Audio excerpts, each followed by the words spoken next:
I do feel pride that we want to show off what Vancouver has to offer. I mean, you've got water, you've got the mountains, you've got great restaurants, great bars. It's an awesome place to be. It's one of the most beautiful cities in the world. There's a huge wow factor coming into this harbor, definitely. So I'm Roy, chef owner at Tuck Craft Kitchen. My name is Wendy, and I'm a staff captain on cruise ships. With every ship, we bring in thousands of people to the Port of Vancouver every year. I prefer to walk around and get to know people and sit down in the coffee shop with them. Passengers ask about Vancouver all the time, and when they find out that I'm from Vancouver, they ask even more. The servers love interacting with the cruise ship passengers. Those tourists tend to be gregarious and want to know what's going on with the city, so there's lots of interaction.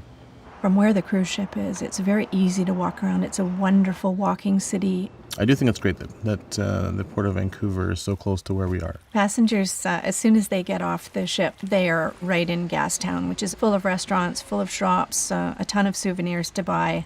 Just a fantastic place to visit. The cruise ships are great for the local economy. Like, without them, there's a lot of restaurants that wouldn't be able to survive. I think we benefit, the whole Gastown benefits, and downtown Vancouver benefits. So it's very important to me that people have a good time in Vancouver because they tell others. When passengers come back to the ship and they say wonderful things about my city, I feel very proud. Nice to meet you. Nice to meet you too.